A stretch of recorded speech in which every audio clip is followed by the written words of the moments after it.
প্রিয় দর্শক সবাইকে স্বাগত জানাচ্ছি এনটিভি সাপ্তাহিক সরাসরি স্বাস্থ্য বিষয়ক আয়োজন এসপি হাসপাতাল নিবেদিত স্বাস্থ্য সুরক্ষায় প্রতিদিনে। আপনাদের সাথে আছি আমি ডাক্তার সামিউল আওয়াল স্বাক্ষর। দর্শক, অনেকের ক্ষেত্রে এমনটি ঘটে যে কোমরে অনেক দিন ধরে ব্যথা নিয়ে থাকছেন, কিন্তু কিছুদিন পরপর সেই ব্যথা আসছে এবং যাচ্ছে। আবার অনেকের ক্ষেত্রে এটিও ঘটে যে সেই ব্যথা আসলে কোমর থেকে নিচের দিকে যায়। এরকম একটি ব্যথা নিয়ে আজ আমরা কথা বলবো। আজ আমাদের আলোচনার বিষয় কোমর ব্যথায় ফিজিওথেরাপি। এই গুরুত্বপূর্ণ বিষয়টি নিয়ে আলোচনা করবার জন্য আজ আমাদের সাথে স্টুডিওতে উপস্থিত রয়েছেন ডাক্তার এস চক্রবর্তী, সহযোগী অধ্যাপক, Dhaka college of physiotherapy, chairman ও চিফ কনসালটেন্ট, এসপি হাসপাতাল। আপনাকে স্বাগত জানাচ্ছি আমাদের আজকের এই আয়োজনে। ধন্যবাদ আপনাকে। দর্শক, আপনারা যারা অনুষ্ঠানটি দেখছেন, আমরা যে গুরুত্বপূর্ণ বিষয়টি নিয়ে কথা বলবো সেটি হচ্ছে কোমর ব্যথায় ফিজিওথেরাপি। এই বিষয় সম্পর্কে আপনাদের যদি কোনো প্রশ্ন থেকে থাকে তাহলে আমাদের সরাসরি ফোন করতে পারেন স্ক্রিনে দেখানো নম্বরগুলোতে। আমরা চেষ্টা করব আপনাদের সেই বিষয়গুলো নিয়ে আলোচনা করবার জন্য। একেবারে অনুষ্ঠানের শুরুতে আপনার কাছে আসছি, সেটি হচ্ছে অনেকের ক্ষেত্রেই কিন্তু এই যে কোমর ব্যথার বিষয়টি সেটি দেখা যায়। আবার অনেকে ভয়ে চিকিৎসকের শরণাপন্ন হন না, কারণ তারা জানেন যে কোমর ব্যথার একমাত্র চিকিৎসা হচ্ছে অপারেশন। ব্যাপারটা কি আসলে এমন? ধন্যবাদ, খুব সুন্দর প্রশ্ন। আসলে মানুষের মধ্যে এই ভীতিটা অনেক সময় কাজ করছে। আসলে কোমর ব্যথা নাই এমন ফ্যামিলি খুব কমই আছে। তো লক্ষ লক্ষ কোটি কোটি মানুষের কোমর ব্যথা, কিন্তু সবচেয়ে মজার জিনিস যে কোমর ব্যথা কিন্তু খুব সহজেই ভালো করে ফেলা সম্ভব যদি জানা যায় কী কারণে ব্যথা হচ্ছে। যেমন যে আমরা দুইটা কারণ বলে থাকি, যে একটা mechanical back pain, pathological back pain.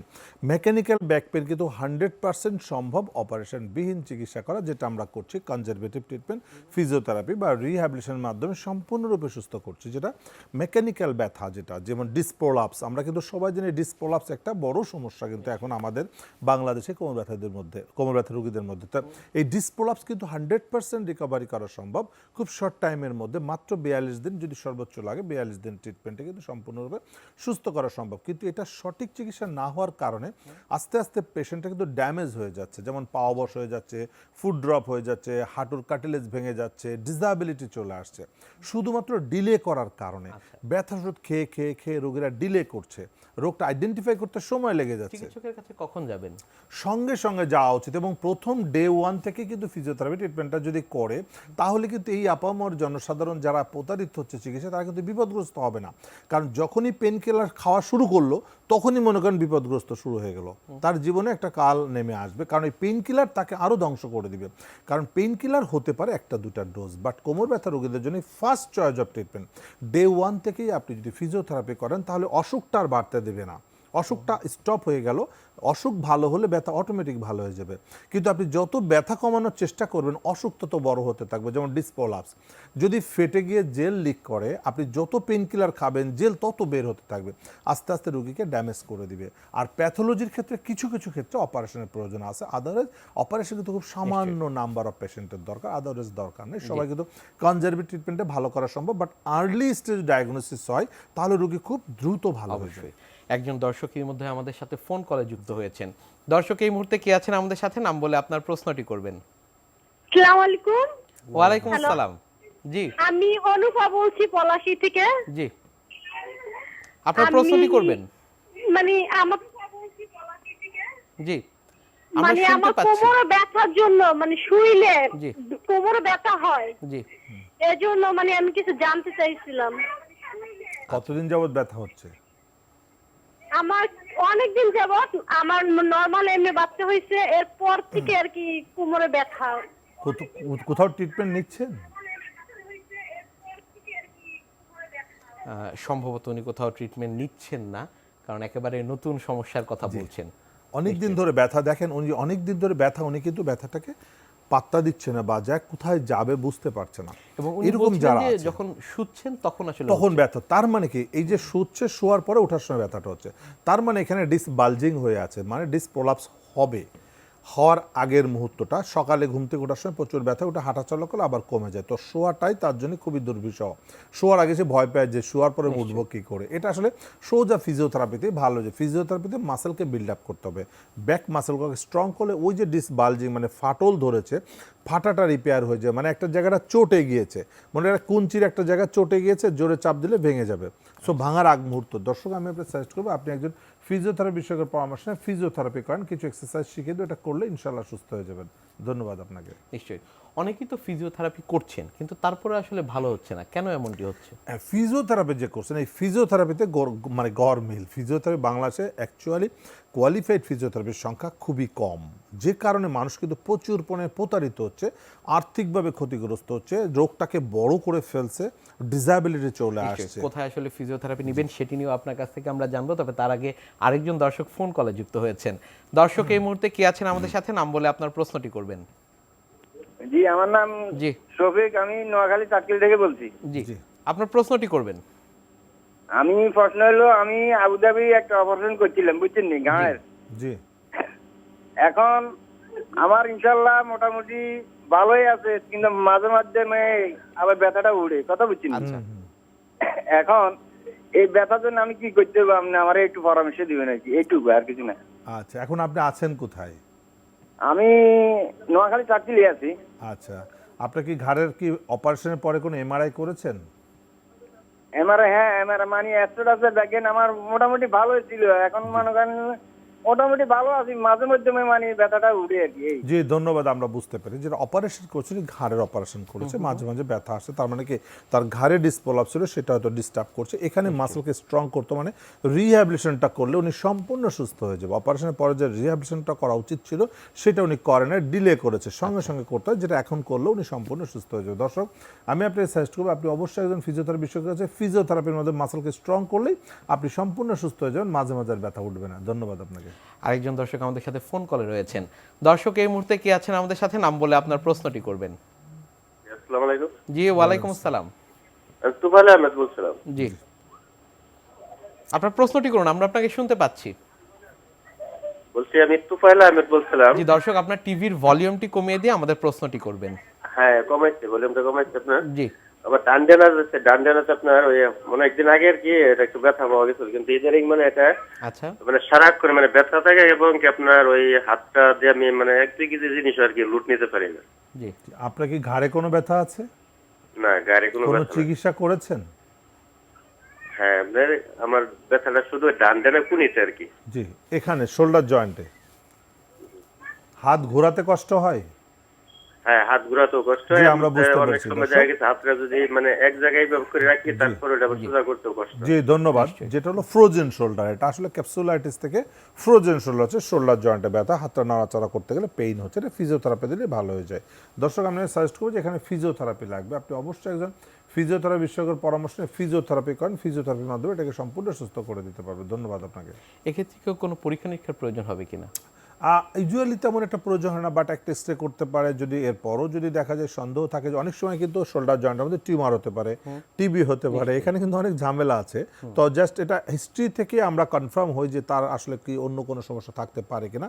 তো ইউজুয়ালি আমরা কোনো পরীক্ষা নিরীক্ষা করতে চাই না, বাট যাদের লং টাইম হয়ে যায় কেন ভালো হচ্ছে না, তখন এমআরআই বা বিএমডি অথবা এক্সরে করে দেখা যেতে পারে। আরেকজন দর্শক আমাদের সাথে ফোন কলে যুক্ত হয়েছেন। দর্শক এই মুহূর্তে কে আছেন আমাদের সাথে, নাম বলে আপনার প্রশ্নটি করবেন। হ্যাঁ দর্শক আপনাকে আমরা শুনতে পাচ্ছি, আপনার প্রশ্নটি করবেন। হ্যাঁ হ্যাঁ কোন? জি দর্শক, আপনার প্রশ্নটি করবেন, আমরা আপনার আপনাকে শুনতে সমস্যা পাচ্ছি। বলুন, সমস্যাটা কি? আমার সমস্যা হলো দুই মুড়া পাকনাটা ব্যথা, ওই 5-10 জিনিস উঁচা করতে পারি না। আচ্ছা, কতদিন যাবত ব্যথা হচ্ছে? কম পক্ষে 1.5 মাস 2 মাস ধরে। 1.5 মাস। কোনো আঘাত লেগেছিল? না, আঘাত না। জি, ধন্যবাদ, আমরা উত্তরটা দিচ্ছি, আমাদের সাথে থাকবেন। যে ওনার পাখনা মানে হাত দিয়ে তুলতে গেলে শোল্ডার জয়েন্টে ব্যথা, এটাও ফ্রোজেন শোল্ডার বা ক্যাপসুলাইটিস হতে পারে। এটা ফিজিওথেরাপি ধরুন মাসলকে স্ট্রং করতে হবে, মাসল উইক হয়ে যাচ্ছে ব্যথার কারণে, সার্ভাইকাল থেকে হতে পারে। আসলে এটা মানে একটার সাথে একটা কো রিলেটেড, যদি ঘাড়ে কোনো ডিসপ্রলাপস থাকে সেখান থেকে হাতে ব্যথা ছড়াচ্ছে, হাতের শক্তি কমে যাচ্ছে, তো এটার জন্য একটা ঘাড়ের এমআরআই করা উচিত। ঘাড়ের এমআরআই করে দেখে ফিজিওথেরাপি চিকিৎসা কিন্তু এখানে সবচেয়ে ভালো কাজ করবে। দর্শক, আপনি অবশ্যই একজন ফিজিওথেরাপি চিকিৎসককে দেখিয়ে ঘাড়েরটা এমআরআই করে দেখে দেন ফিজিওথেরাপি করবে, ফিজিওথেরাপির মাধ্যমে এটাকে সমস্যার সমাধান করে দিবে। ধন্যবাদ আপনাকে। নিশ্চয়ই, অনেকের ক্ষেত্রে আসলে এমনটি হয় যে বিভিন্ন জায়গায় ঘুরছেন কিন্তু কোন জায়গায় গেলে সঠিক চিকিৎসা পাবেন সেটি নিয়ে আসলে দ্বিধার মধ্যে রয়েছেন। সেরকম একটি বিষয় নিয়ে কথা বলবো যে কোথায় আসলে যাবেন, কারণ অনেক ক্ষেত্রেই দর্শকরা আমাদের কাছে জানতে চান, সেটি নিয়ে জানবো। তবে তার আগে আরেকজন দর্শক আমাদের সাথে ফোন কলে যুক্ত হয়েছেন। দর্শক এই মুহূর্তে কি আছেন আমাদের সাথে, নাম বলে আপনার প্রশ্নটি করবেন। দর্শক আমাদের সাথে ফোন কলে কে রয়েছেন? আমার নাম রুকসানা, আমি জি। এই যে লালবাগ থেকে বলছি। জি দর্শক, আপনার সমস্যাটি বলুন। আমার সমস্যা হলো ওই যে ইয়ে ঠিক জি পায়ের মধ্যে পায়ে ব্যথা, আচ্ছা। হাঁটতে পারি না, আবার হাতেও ব্যথা, হাঁটতে পারি না, হাত ঘুরাইতে পারি না। অনেক সময় তো লাগে কি হাত হয়ে থাকে, অপসের মতন হয়ে থাকে, জি অপসের মতন হয়ে থাকে, আর পাও মাঝে মাঝে ফুলে থাকে। আচ্ছা আর ব্যথা লাগে কি যেমন পাও মতন অপসের মতন হয়ে থাকে, পাও বার হয়ে থাকে, দুনো পাও হাঁটতে পারি না। বুঝতে পারছি। কতদিন হচ্ছে এটা? এটা কতদিন? হয়েছে আজকে প্রায় 4-5 মাস ধরে। কোনো ডাক্তার দেখিয়েছেন? হ্যাঁ, ডাক্তার দেখেছি, ডাক্তার এমআরআই করেছেন? এমআরআই করেছেন? খাই, ব্যথার ওষুধ খাই, আবার এই যে বাতের ওষুধ দিছে ওগুলা খাইছি। এমআরআই করেছেন কি? এমআরআই? না না না, এমআরআই করি। জি, বুঝতে পেরেছি, ধন্যবাদ। আমরা বুঝতে পেরেছি। ফুলা ফুলা উঠে, ফুলা যে ফুলা দর্শক উঠে। আমাদের সাথে থাকবেন, আমরা উত্তরটা দিচ্ছি। দেখেন ওনার পা ভার হয়ে যায়, হাত ভার হয়ে যাচ্ছে, জি ধরে যাচ্ছে, ওনার স্পাইনাল কর্ডের সমস্যা আছে, যেটা ডিসপ্রলাপস থাকতে পারে, আদার্স প্যাথোলজিও থাকতে পারে। সো এমআরআই করাটা খুব ইম্পর্টেন্ট। উনি ওষুধ খাচ্ছে, উনি কিসের বাতের ওষুধ খাচ্ছে? হ্যাঁ, কিসের ওষুধ খাচ্ছে? বাতের ওষুধ খাচ্ছে। এটা আসলে বাতের সমস্যা না, বাট এটার কোনো ওষুধ নাই। এটার ওষুধ হচ্ছে আফটার এমআরআই। কারণ আপনি যদি কনফার্ম হতে চান যে কি সমস্যা, দেন এমআরআই মাস্ট। এমআরআই না করলে উনি কখনোই সুস্থ হওয়ার কোনো রাস্তাই তো খুঁজে পাবে না। তো সুস্থ হবে কি করে? চিকিৎসাই তো সঠিকভাবে যাচ্ছে না, কারণ এখানে ব্যথার ওষুধ কাজ করবে না। দর্শক, আমি আপনাকে সাজেস্ট করবো, আপনি অবশ্যই একজন ফিজিওথেরাপি বিশেষজ্ঞের কাছে গিয়ে স্পাইনাল কর্ডে, কোমরে এমআরআই করে দেখে দেন। ফিজিওথেরাপি করতে হবে, ফিজিওথেরাপির মাধ্যমে এটাকে ভালো করা সম্ভব। হাঁটাচলা বন্ধ রাখতে হবে, প্রয়োজনে আপনাকে রেস্ট থাকা লাগতে পারে 3 থেকে 6 সপ্তাহ। ধন্যবাদ আপনাকে। কোথায় গেলে দ্রুত ডায়াগনোসিস হবে সেই বিষয়টি একটু আপনার কাছে জানবো। অ্যাকচুয়ালি দেখেন, ফিজিওথেরাপির উপরে বাংলাদেশের বড় বড় হসপিটাল কিন্তু সেভাবে গড়ে ওঠে নাই, যে কারণে 2001 সাল থেকে এই ফিজিওথেরাপির স্পেশালাইজ ফিজিওথেরাপি হসপিটাল, যেমন বাংলাদেশের সব ডিপার্টমেন্ট স্পেশালাইজ হসপিটাল, যেমন কার্ডিয়াক হসপিটাল আছে, অর্থোপেডিক্স হসপিটাল আছে, চোখের হসপিটাল আছে, মানে মেন্টাল হসপিটাল, সব ডিপার্টমেন্ট হসপিটাল আছে আলাদা আলাদা, গভর্নমেন্টের সরকারিভাবে আছে। কিন্তু ফিজিওথেরাপির উপরে কিন্তু সবচেয়ে বেশি রোগী কিন্তু ফিজিওথেরাপির রোগী। দেখেন যত রোগী আছে বাংলাদেশে, প্রতিটা ডিপার্টমেন্টে কিন্তু ফিজিওথেরাপির রোগী আছে। তো ফিজিওথেরাপির চিকিৎসাটা কিন্তু বেশি দরকার মানুষের, যেটার অভাবে কিন্তু মানুষ কিন্তু প্রতারিত হচ্ছে এবং বিদেশে চলে যাচ্ছে। আলটিমেটলি যে কোনো চিকিৎসা নিতে যায়, সেই ট্রিটমেন্টটা কমপ্লিট সুস্থ না হওয়ার কারণে সেইটা ঢুকে বেড়াচ্ছে। কারণ একটু থেরাপি দিলেই সে ভালো হয়ে যেত, এই থেরাপির অভাবে সে ইন্ডিয়ায় চলে যাচ্ছে। সো যে কারণে আসলে ফিজিওথেরাপি হসপিটাল প্রয়োজন বাংলাদেশে প্রচুর পরিমাণে, কারণ 80% ফিজিওথেরাপি রোগী আছে বাংলাদেশে। সো যে কারণে আমরা এই ফিজিওথেরাপির জন্য এসপি হসপিটাল বা স্পেশালাইজ ফিজিওথেরাপি হসপিটাল চালু করছি, যেখানে ফিজিওথেরাপির সর্বোচ্চ ট্রিটমেন্ট এখানে হবে। ইন্টারন্যাশনাল স্ট্যান্ডার্ড, যে সারা পৃথিবীতে যখন যেখানে যে ট্রিটমেন্টটা হোক আমার এখানে তার আগে হবে। কারণ আমি সারা পৃথিবী ঘুরে ঘুরে আমি এই ট্রিটমেন্টগুলো এখানে নিয়ে আসি, যে কোথায় কি ট্রিটমেন্ট হচ্ছে। কারণ আমাদের প্রতি 2 বছর পর পর একটা ইন্টারন্যাশনাল আন্তর্জাতিক সেমিনার হয়, যেটা world confederation for physical therapy, সারা পৃথিবীতে হয়। গত বছর আমরা করে আসলাম দুবাই, তার আগে করেছি সুইজারল্যান্ড, আবার আমেরিকাতে আছে, তো জাপানে আছে 2025 সালে জাপান। তো সারা পৃথিবীতে কোথায় ট্রিটমেন্ট কি ডেভেলপমেন্ট হচ্ছে, যেটা আমরা করছি। নিশ্চয়ই আমরা চিকিৎসা পদ্ধতি সেখানে কি ধরনের রয়েছে সেটি নিয়েও জানবো। তার আগে আরেকজন দর্শক ফোন কলে যুক্ত হয়েছেন। দর্শক, এই মুহূর্তে কে আছেন আমাদের সাথে? নাম বলে আপনার প্রশ্নটি করবেন। দর্শক, আমাদের সাথে ফোন কলে কে রয়েছেন? দর্শক, কে রয়েছেন আমাদের সাথে ফোন কলে? আপনার সমস্যাটি জানাবেন। জি দর্শক, আপনাকে আমরা শুনতে পাচ্ছি, আপনার সমস্যাটি বলুন। আমার সমস্যা হইলো ফায়ার ভিতরে ব্যথা করে, হাঁটতে পারি না, আচ্ছা, বইতে পারি না, ফাঁকান পেশাব করতে পারি না, পোড়াকাটি করতে পারি না, গোসল করতে পারি না, বইয়া হাইকমান্ডে বইলে একটু পেশাব করতে পারি। আচ্ছা, এই 2,500 টাকা একটা শুই রয়েছি, কোন উপকারী পাইছি কবুল লাগিয়া পরীক্ষা করিয়া। কতদিন যাবত ব্যথা হচ্ছে? এই আডুর ভিতরে সমস্যাটা, কতদিন ব্যথা? বইতে পারি না, ফাঁকান পেশাব করতে পারি না, কিছু করতে পারি না, গোসল করতে পারি দর্শক, না। কতদিন ধরে ব্যথা হচ্ছে? হ্যাঁ হ্যাঁ, তাও আডুর ভিতরে সমস্যা, আডু আর এই ফায়ার একটু কাজ দিতে পারি না, জানলা বাড়িয়া যায়। আচ্ছা, বুঝতে পেরেছি। অনেক সমস্যার মধ্যে রয়েছেন, আমরাও বুঝতে পারছি। দেখেন, এই যে মানুষের গ্রামে বহু মায়েরা আছে যাদের এই অবস্থা, তারা একটু ব্যথা হলে হাইকমান্ড, এই বাংলাদেশে হাইকমান্ডটা আসার ফলে কিন্তু মানুষরা ক্ষতিগ্রস্ত হচ্ছে। কারণ এই যে একটু ব্যথা হলো হাঁটুতে, কি করছে সে হাইকমান্ডে শুরু করে দিচ্ছে বাথরুম, এই কারণে নিচে বসে নামাজ পড়াও বন্ধ করে দিচ্ছে, সে চেয়ারে বসে নামাজ শুরু করে দিচ্ছে।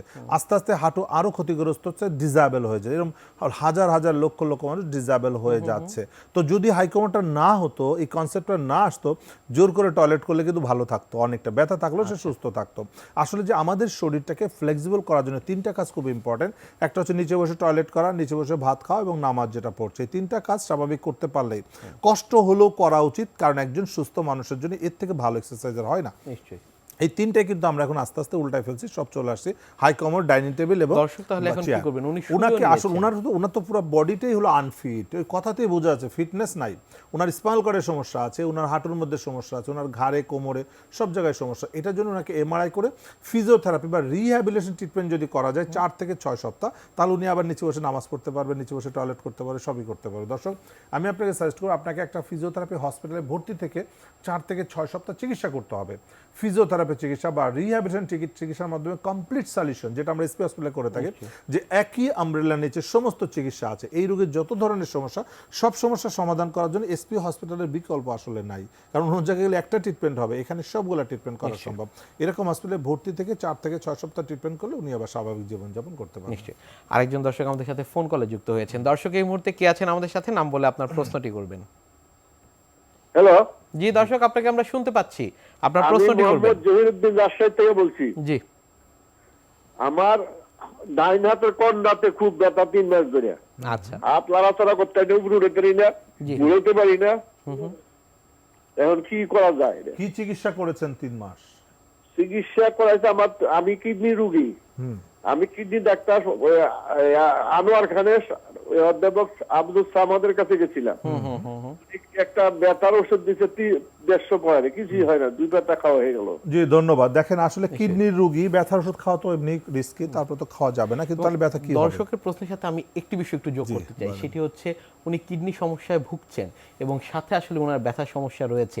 এই জাতীয় চিকিৎসাও এসপি হাসপাতালে হয় কিনা সেটি একটু দেখেন, এইরকম ব্যথার রোগী যারা আছে, যাদের কিডনির সমস্যা আছে, এসপি হসপিটালের সবচেয়ে বড় গুণ হচ্ছে সেখানে কোনো পেইন কিলার লাগে না। আচ্ছা, ব্যথার ওষুধ ছাড়াই ব্যথাকে আমরা ঠিক করতে পারি। কারণ ওনার যে হাতে ব্যথার কথা বলছে, ব্যথা তো ওনার অসুখ না, ওনার ফ্রোজেন শোল্ডার হয়ে আছে। ফ্রোজেন শোল্ডারকে যদি আমি ঠিকমতো এটাকে কারেকশন করতে পারি, ব্যথা অটোমেটিক ভালো হয়ে যাবে। এখানে ওষুধের তো দরকারই নাই।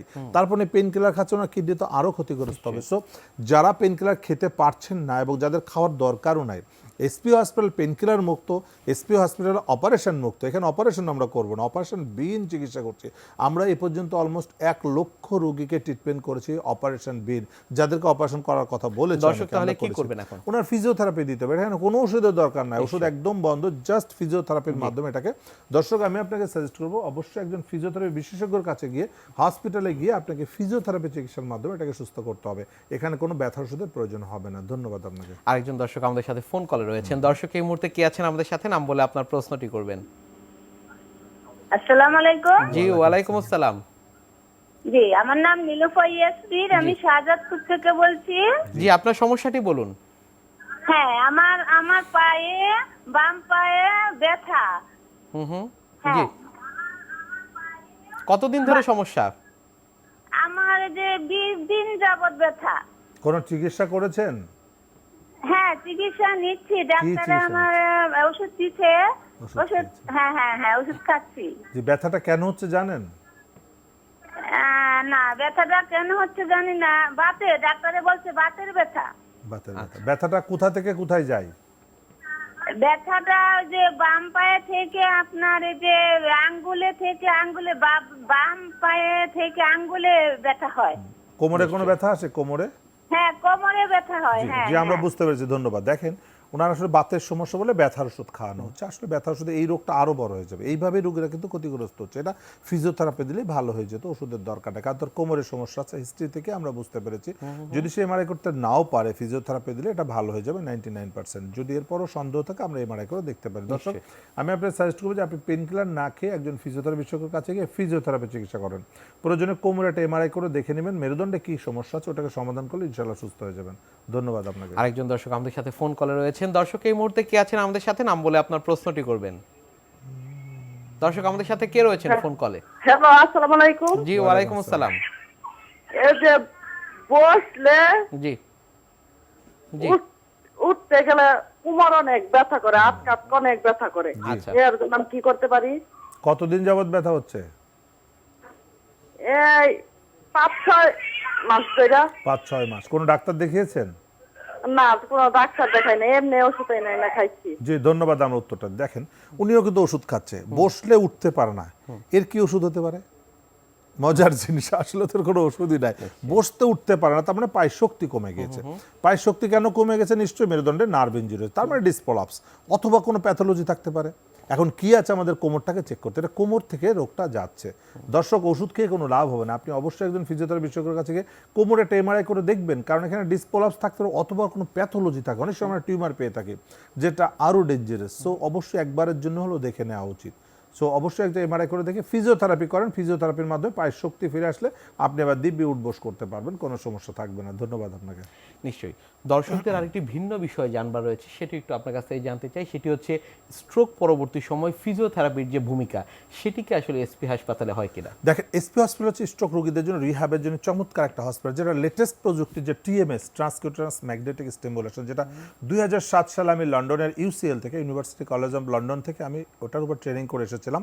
এতদিন পর গত 2-3 বছর হলো আমি এই মেশিনটা বাংলাদেশে এনেছি এবং এটার কিন্তু ট্রিটমেন্ট চলছে এবং এক্সিলেন্ট রেজাল্ট। যে স্ট্রোক করলে আসলে ব্রেনে যে স্ট্রোকটা করছে, স্ট্রোক তো ব্রেন ক্ষতিগ্রস্ত করছে, যার ফলে একটা সাইড অবশ হয়ে যাচ্ছে, অনেকের চোখ অন্ধ হয়ে যাচ্ছে, চোখে দেখতে পারছে না, অনেকে কথা বলতে পারছে না, অনেকে ভাত খেতে পারে না, গিলতে পারে না, অনেকে হাত পা বন্ধ হয়ে যায়, চলাফেরা করতে পারছে না। তো ব্রেনকে যদি আমরা সরাসরি ডিরেক্ট স্টিমুলেশন করি টিএমএস এর মাধ্যমে এবং ইনডিরেক্টলি আমরা হাত পায়ের যে ম্যানুয়াল থেরাপি দিই, যে রিএডুকেশন, তাহলে এই রোগীটা দ্রুত কিন্তু রেসপন্স করছে এবং সুস্থ হয়ে যায়। সো এটা সর্বোচ্চ ট্রিটমেন্ট যেটা আমরা এসপি হসপিটালে করে থাকি। স্ট্রোকের রিহ্যাবিলিটেশনের জন্য সবচেয়ে চমৎকার হসপিটাল হচ্ছে আইমন্ড এসপি হসপিটাল, যেখানে সর্বোচ্চ ট্রিটমেন্ট আমরা সেখানে দিয়ে থাকি, যেটা ক্রনিক রোগীদের জন্য। অ্যাকুইট ফেজটা আমরা বলি বাইরে থেকে করে আসতে, দেন রিহ্যাব ফেজটা এখানে ফাইনালি এই রোগীটা, স্ট্রোকের রোগী আসবে, প্যারালাইসিস হয়ে যাবে হেঁটে, এরকম প্রচুর রোগী আমাদের এখানে আসছে এবং তারা সুস্থ হয়ে বাড়িতে যাচ্ছে। নিশ্চয়ই। সেক্ষেত্রে কি অনেকদিন ভর্তি থাকতে হয় কিনা? এটা ডিপেন্ড করে যে বয়স একটা ফ্যাক্টর, ইনজুরিটা কতটুকু, ড্যামেজটা কতটুকু হয়েছে সেটার উপর ডিপেন্ড করবে, যে কোন বয়সে। এখন 80 বছরের একজন স্ট্রোক করলো আর 30 বছর একটা স্ট্রোক করলো, 50 বছর, স্ট্রোকের তো কোনো বয়স নেই এখন, যে কোনো বয়সে স্ট্রোক করতে পারে। তারপরে কতটুকু ড্যামেজ হয়েছে, এটা হেমোরেজিক হয়েছে, নিস্কেমিয়া হয়েছে, কতটুকু নষ্ট করেছে, সেগুলোর উপরে ডিপেন্ড করে। তবে দেখা যায় যে 1 মাস, 1.5 মাস, 2 মাস, 3 মাসের মধ্যে রোগী সাধারণত সুস্থ হয়ে যায়। নিশ্চয়ই। কোমর ব্যথায় অনেকে আসলে অপারেশন করে ফেলেন, তারপরেও আসলে ফিজিওথেরাপির প্রয়োজন হয় কিনা? অবশ্যই যে কোনো অপারেশনের পরবর্তী ফিজিওথেরাপি মাস্ট। অপারেশনের পরবর্তী ফিজিওথেরাপি দিলে ওই অপারেশনটা 100% সাকসেসফুল হয়। আদারওয়াইজ বেশিরভাগ অপারেশন দেখবেন ডিস্টার্ব থাকেই, কোনো না কোনো প্রবলেম নেই, রোগী ঘুরে বেড়াচ্ছে, অপারেশনের পরও রোগী কিন্তু শান্তি পাচ্ছে না। কেন? তার রিহ্যাবিলিটেশন হচ্ছে না। যেমন যে কোনো তরকারি রান্না করার পর যদি লবণ চেক না করেন, তাহলে তরকারি কিন্তু মজা হবে না, কারণ লবণ যদি কম থাকে তাহলেও বিপদ, বেশি হলেও বিপদ। ঠিক তাই আমি মনে করি যে physiotherapy salt of medical science. Medical সায়েন্সের প্রত্যেকটা রন্ধ্রে রন্ধ্রে ফিজিওথেরাপির খুব ইম্পর্টেন্সই আছে। সো অপারেশন পরে ফিজিওথেরাপি লাগবে। আর বিশেষ করে অর্থোপেডিক্স অপারেশন বা নিউরোলজি অপারেশন, এখানে ফিজিওথেরাপি মাস্ট, কারণ এখানে মেরুদণ্ডে অপারেশন করেছে মানে কি, তার মাসল উইক, কারণ জয়েন্টটা যে ফেটে জেলটা লিক করেছে এটাই তো মাসল উইক করে দিয়েছে। যদি টিউমারও অপারেশন করে, তবু টিউমারের কারণে মাসল দুর্বল ছিল। সো এটাকে ফিরে আনার জন্য পৃথিবীতে কোনো ওষুধ নাই, কোনো অপারেশন নেই, এটার জন্য ফিজিওথেরাপি বা রিহ্যাবিলিটেশন লাগবেই। সো যারা অপারেশন করে ভালো হন নাই, যারা কষ্ট পাচ্ছেন, তাদের জন্য ফিজিওথেরাপি একমাত্র ভরসা, এবং ফিজিওথেরাপির মাধ্যমে তাদেরকে 100% আবার মানে স্বাভাবিক করা সম্ভব। জি, অনেক ধন্যবাদ আপনাকে আমাদের আজকের এই অনুষ্ঠানে আসবার জন্য। আপনাকে অনেক অনেক ধন্যবাদ। প্রিয় দর্শক, এতক্ষণ দেখছিলেন এসপি হাসপাতাল নিবেদিত স্বাস্থ্য সুরক্ষার প্রতিদিন। কথা বলছিলাম খুব গুরুত্বপূর্ণ একটি বিষয়, কোমর ব্যথায় ফিজিওথেরাপি নিয়ে। দর্শক, কোমর ব্যথা বা শরীরের যে কোনো অংশে ব্যথা হলে অবশ্যই দ্রুত চিকিৎসকের শরণাপন্ন হওয়া উচিত। আজ এখানেই শেষ করছি, আগামীতে আবারও দেখা হবে। সে পর্যন্ত আপনারা সবাই ভালো থাকুন, সুস্থ থাকুন, এনটিভির সাথেই থাকুন। আল্লাহ হাফেজ।